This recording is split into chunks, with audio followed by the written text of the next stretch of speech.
क्या scientific thought process और वैज्ञानिक सोच हमको आध्यात्म के नजदीक ले जाने में मदद करती है या बाधक है?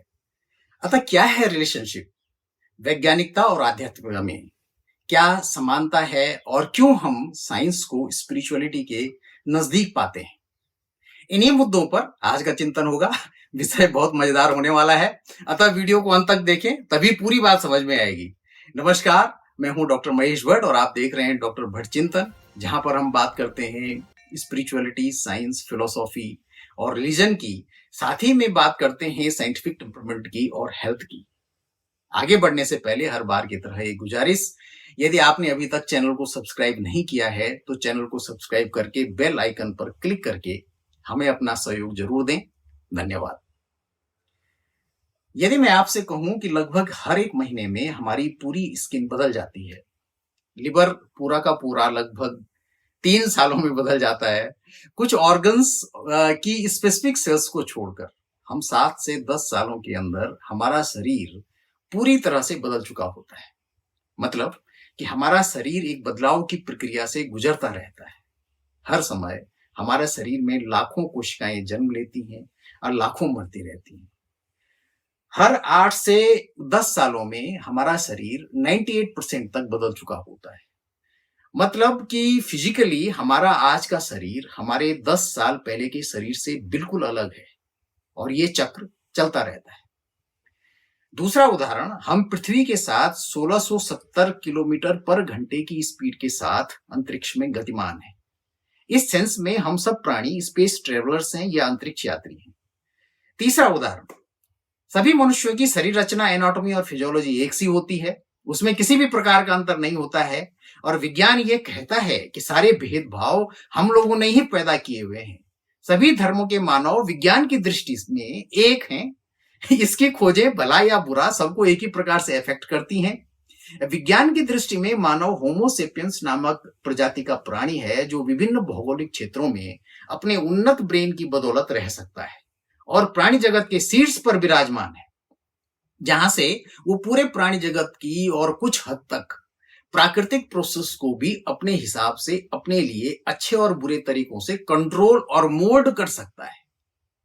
चौथा उदाहरण, हमारी पृथ्वी पूरे ब्रह्मांड के अरबों खरबों स्टार सिस्टम्स में से एक स्टार सिस्टम में है और इसकी विराटता में मनुष्य का प्रादुर्भाव मात्र कुछ लाख साल पहले की घटना है और मानव मस्तिष्क का विकास तो करीब 75,000 साल पहले से ही रफ्तार पकड़ा है।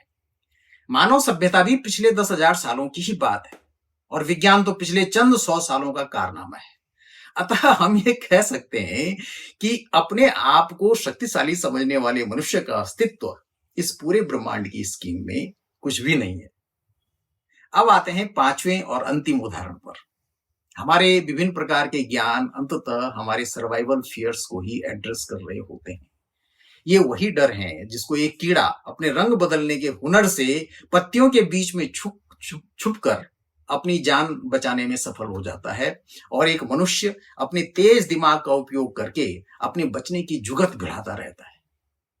अतः हमारा अस्तित्व भी हर समय एनिमल किंगडम के अन्य प्राणियों की ही तरह से हर समय खतरे में रहता है।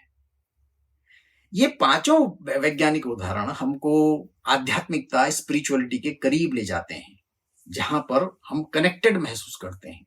हम अपने अस्तित्व को अपने फिजिकल बॉडी के अंदर और ब्रह्मांड की विराटता में खोज रहे होते हैं या समझने की कोशिश कर रहे होते हैं। इसकी समझ एक तरफ हमको आश्चर्यचकित कर देने वाली होती है, तो दूसरी तरफ हमारी मानवीय कमजोरियों, वैमनस्य, हेट, विभिन्न प्रकार के बांटने वाले विचारों और नकारात्मक विचारों को, जो कि मानवता एवं मानवीय मूल्यों के विपरीत और जीवन के किसी भी फॉर्म के लिए नुकसानदेह होते हैं, उनको समझने और उनसे बचने में रास्ता दिखाने का काम करती दिखती है। विज्ञान का अंतिम उद्देश्य सत्य की खोज ही होता है और हर प्रकार का ज्ञान, चाहे वो धार्मिक हो, सामाजिक हो, दार्शनिक या आध्यात्मिक, उनका उद्देश्य भी सत्य को जानना ही है।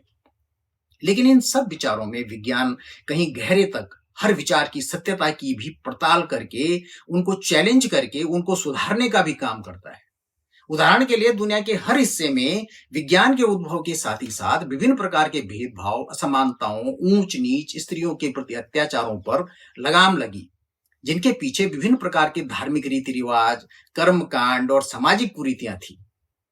विज्ञान के ज्ञान ने बहुत सारी मान्यताओं को ध्वस्त किया और साइंटिफिक टेम्परामेंट को विकसित करने में बहुत मदद करी। लेकिन इसी के साथ ही साथ विभिन्न धार्मिक और सामाजिक विचारों और वैज्ञानिक विचारों के बीच एक टफ कन्फ्लिक्टिंग सिनेरियो भी बना, जिसमें साइंटिफिक कम्युनिटी को और वैज्ञानिक विचारों को टारगेट करने के साथ ही साथ उनका कई प्रकार से उत्पीड़न भी हुआ।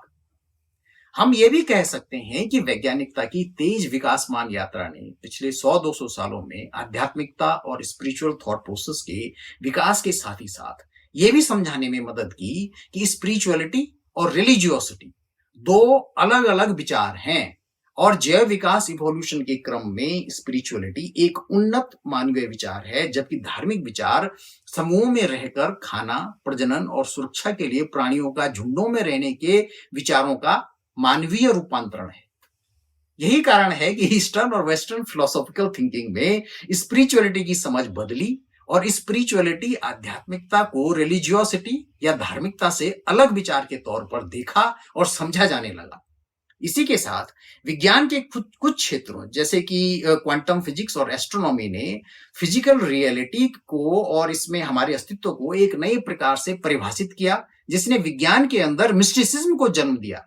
जहां एक और धर्मों को चुनौतियां मिली, वहीं दूसरी तरफ नए प्रकार की वैज्ञानिक खोजों और टेक्नोलॉजिकल एडवांसमेंट ने धर्मों को भी विज्ञान की तरफ अपनी दृष्टि को बदलने के लिए मजबूर किया और धार्मिक क्रियाकलापों में भी वैज्ञानिक सोच और साइंटिफिक टेम्परामेंट को बढ़ावा मिला।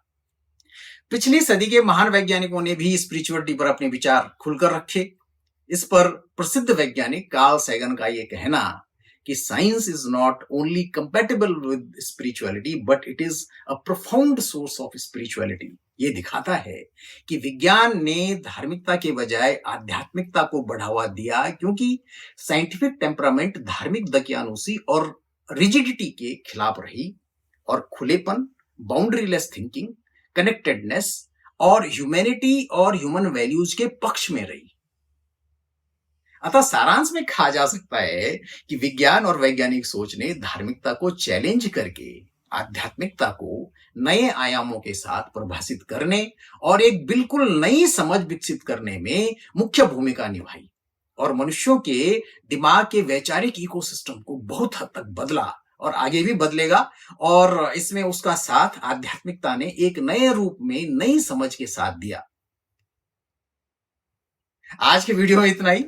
अंत में यदि आपने अभी तक चैनल को सब्सक्राइब नहीं किया है तो चैनल को सब्सक्राइब करके बेल आइकन दबाकर हमें अपना सहयोग दें।